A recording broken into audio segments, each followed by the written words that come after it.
안녕하세요. 하느님의 생수 채널 손선남 바르바라입니다. 오늘은 예수님께서 하느님 아버지께서 어느 마을에 베풀어 주신 은혜에 감사하는 뜻으로 제자들과 함께 금식을 하신 후, 금식은 하느님께 대한 사랑의 표현이라고 말씀하시고, 베드로에게는 예수님 순환의 시기에 어려움이 닥칠 때 예수님이 베드로를 사랑한다는 걸 잊지 말라고 당부하시며, 누군가가 예수님과 단둘이 시간을 보내길 원한다면 예수님과 기쁨을 누릴 수 있는 방법을 말씀해 주십니다. 자, 그럼 예수님 말씀을 듣겠습니다. 우리는 거의 한나절을 걸은 후에야 길가에 흐르는 작은 냇가에 도착했다. 냇가에 뚝에 깔려있는 잔디는 그 위에 앉고 싶을 정도로 부드러웠고, 흐르는 물소리는 주위의 평화로운 정경을 한껏 느끼게 해주었다. 같이 걷고 있던 베드로와 필립보에게 말했다.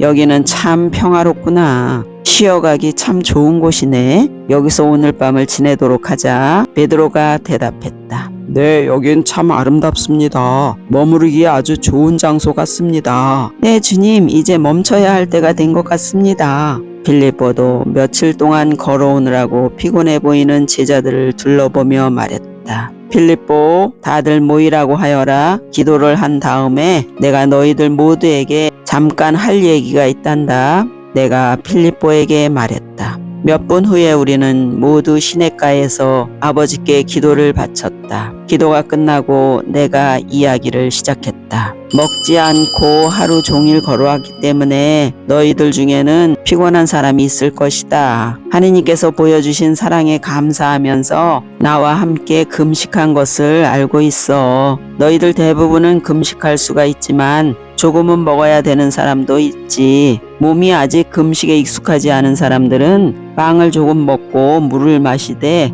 꼭 필요한 만큼만 먹어라. 시간이 지나면 너희들 대부분은 물만 마시면서 오랫동안 금식을 할 수 있게 될 것이다. 그러나 몸의 균형을 잃기 때문에 금식을 잘 하지 못하는 사람도 있다. 빵을 조금 먹어야 하는 사람이라면 몸이 허락하는 만큼만 금식을 하고 죄책감을 느낄 필요는 없는 것이다. 그리고 금식을 오래 할 수 있는 사람은 못하는 사람을 낮춰보지 말아라. 만약 금식을 할 수 없으면 다른 방식으로 하느님께 희생을 바치면 돼. 그리고 금식을 할 수 있는 사람은 하다가 마음이 약해져서 그만두는 일이 없도록 해야 돼. 중간에 포기하는 것보다 차라리 처음부터 약속을 하지 않고 시작하지 않는 것이 더 낫기 때문이다. 하느님께서는 너희들이 할 수 있는 것만 바라신다는 것을 기억하여라. 하느님께서는 너희에게 필요한 것이 무엇인지 다 아시고 너희가 무엇을 드리든지 사랑으로 받으시는데, 그것이 너희가 생각할 때는 아무리 작은 것일지라도 하느님의 눈에는 아주 큰 것일 수가 있단다. 내가 말을 마치자 제커리가 물었다. 주님, 저는 금식을 해본 적이 없습니다. 어찌나 배가 고픈지 금식을 계속하지 못할 것 같아요. 이럴 때는 조금 먹어도 되는 건가요? 아니면 금식을 계속해야 하는 겁니까? 너는 이번이 처음이고 음식을 먹지 않는 금식이 네 몸에 익숙하지 않아서 음식을 찾게 되는 것이다. 이번에는 빵을 조금 먹어라. 그리고 네 몸이 금식에 익숙해질 때까지 매번 조금씩 줄여가며 먹도록 하여라. 저스터스도 물었다. 주님, 금식을 해본 사람들이 많은 사람들에게 금식하는 요령을 가르쳐 주는 것은 어떨까요? 그래, 그렇게 하면 좋겠구나. 저스터스에게 대답하고 나서 베드로에게 물었다. 베드로, 나와 잠깐 걷지 않겠느냐? 네, 주님. 베드로가 대답했다. 그날 밤을 지낼 장소를 준비하는 사람들을 두고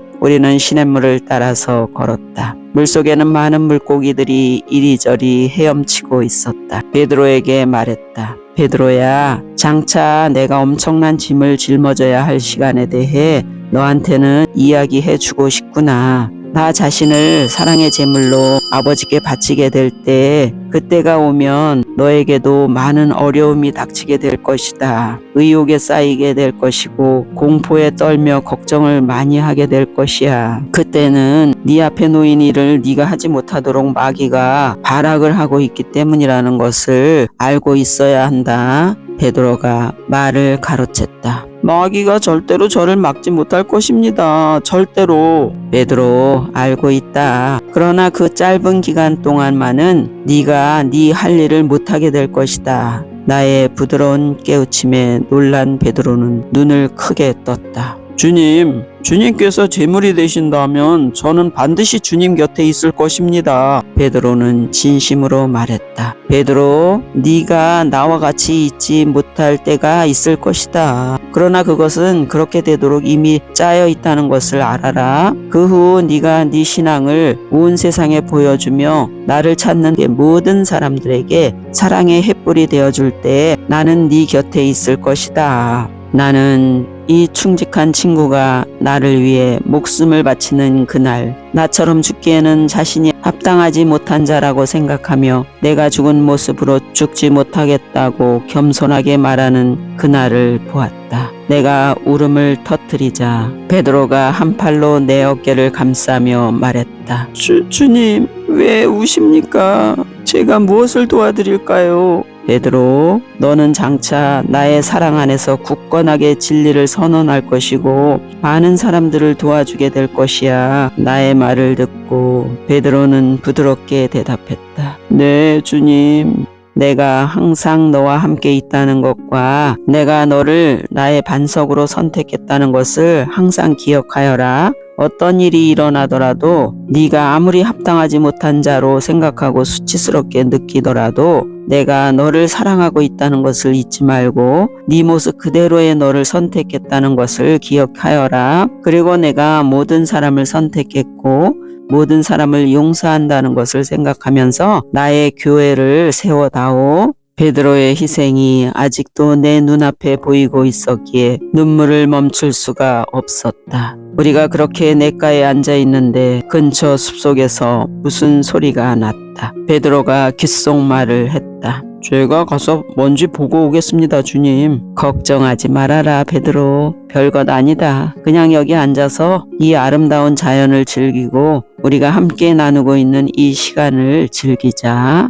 하고 베드로를 말렸다. 유다가 숲속에 숨어서 몰래 감춰가지고 온 빵과 고기를 먹고 있는 것을 알았기 때문이다. 주님, 우리가 함께 갖는 이 시간이 저한테는 아주 귀한 시간입니다. 제가 주님과 함께 있는 이 기쁨을 다른 모든 사람들과 나눌 수 있었으면 좋겠습니다. 나는 베드로를 사랑스럽게 쳐다보면서 말했다. 그들이 너처럼 마음을 내게 열어만 준다면 그들도 이 기쁨을 누릴 수 있을 것이다. 베드로는 작은 조약돌을 물에 던지며 네 주님 하고 대답했지만 내 말을 이해하지는 못했다. 내가 모든 사람들 곁에 머물러 있으면서 그들이 원하기만 한다면 그들과 단둘이서 시간을 보내려고 기다리고 있다는 것을 이해하지 못했다. 우리가 다른 제자들이 있는 곳으로 돌아와 보니 작은 모닥불 몇 개가 피워져 있었고 제자들은 쌈싸모 모여 앉아서 이야기를 나누고 있었다. 시몬의 이야기를 듣고 있던 제자들이 우리를 돌아보았다. 가까이 다가가니 시몬은 하던 일을 멈추고 나를 쳐다보았다.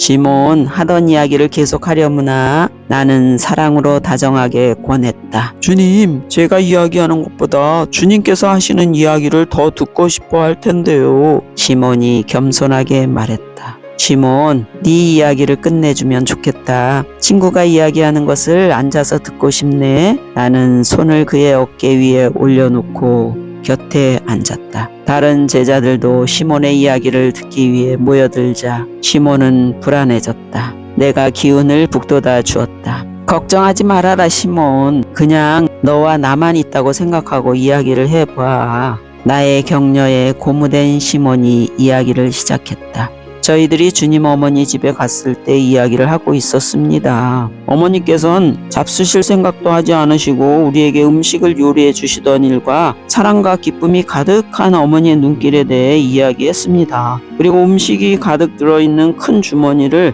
어머니께 선물로 드려서 깜짝 놀라게 해드렸던 일과 그때 얼마나 신나게 잔치를 했는지 이야기했습니다. 그때 주님 어머니께서 제게 하신 말씀을 방금 이야기할 참이었습니다. 나는 자네들을 모두 내 자식같이 생각하네. 자네들 어머니처럼 난 자네들을 사랑하네. 외로울 때는 내가 자네들을 위해 기도하고 있다는 것과 언제나 자네들을 생각하고 있다는 것을 기억해. 나는 자네들을 얼마나 사랑하는지 몰라. 그렇게 말씀하셨습니다. 저는 슬퍼지거나 외로워지거나 괴롭거나 마음이 어수선할 때면 저를 위해 기도해 주시는 주님의 어머니를 생각하는데 어머니께서 저를 사랑하신다는 것을 생각하면 기분이 훨씬 좋아지고 하거든요. 그리고 또 한 가지 이상한 일이 있었는데 제가 주님을 너무나도 가깝게 느꼈던 일입니다. 어머니께서 제 마음을 주님의 마음에 집어넣으신 것 같은 느낌이었습니다. 저는 주님의 어머니를 자주 생각합니다. 그리고 그때마다 제 어머니처럼 느껴지거든요.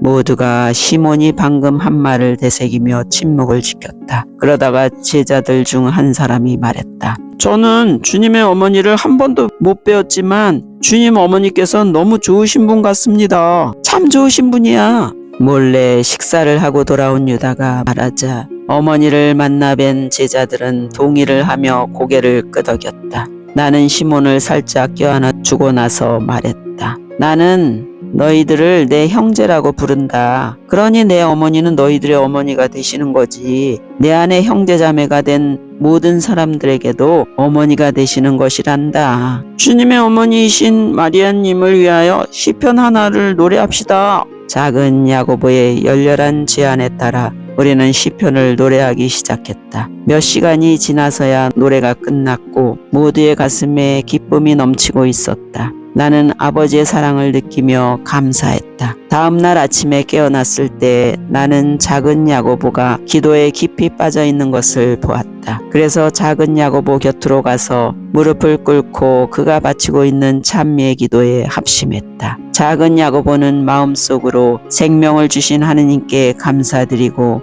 과거에 일어난 좋고 나쁜 모든 일들을 감사드리고 있었다. 모든 일은 하느님의 뜻이고 다 이유가 있어서 일어났고 그래서 그 모든 것을 기꺼이 받아들이며 감사드리는 것이었다. 작은 야고보는 너무 기도에 몰두하고 있어서 내가 곁에 있는 줄도 몰랐다. 그의 가슴은 하느님께 바치는 찬미의 기도가 넘쳐 주위에서 무슨 일이 일어나고 있는지도 느끼지 못하는 상태였다. 갑자기 작은 야고보의 기도가 열렬해지더니 얼굴에 기쁨이 넘쳐났다. 나는 그의 마음속을 들여다보고 기쁨을 함께 즐기며 마음 깊숙이 나의 기쁨을 집어넣었다. 기도와 사랑으로 일치하여 거기 잠깐 앉아 있었던 것 같았는데 3시간이나 흘러갔다. 내가 눈을 뜨고 바라보니 제자들이 모두 와서 함께 기도하고 있었다. 작은 야고보가 눈을 뜨고 감탄했다. 와, 정말 굉장했습니다. 너무나 행복했고 너무나 신났고 그러면서도 너무나 평화로웠습니다. 베드로는 동생 같은 야고보를 사랑스러운 눈길로 바라보며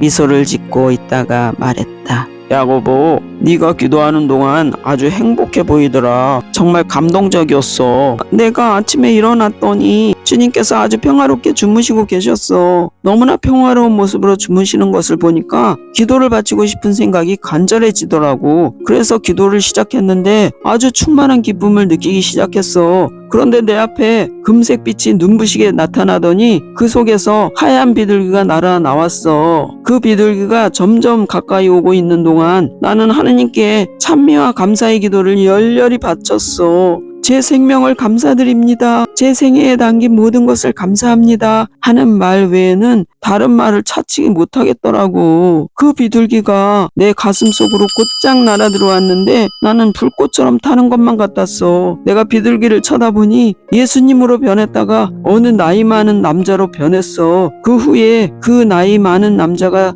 사라지자 비둘기도 사라지고 그 자리에 주님만 남아 계셨어. 마치 주님께서 내 가슴 속에서 나와 함께 기도하고 계신 것만 같았어. 그것이 끝나지 말았으면 하는 마음이 얼마나 간절했는지 몰라. 기도할 때마다 그랬으면 좋겠어. 야고보야, 너는 모든 사람들이 간절히 소원하고 있는 그런 기도를 경험한 거야. 베드로는 작은 야고보가 보고 느낀 것에 대해서 진심으로 기뻐했다.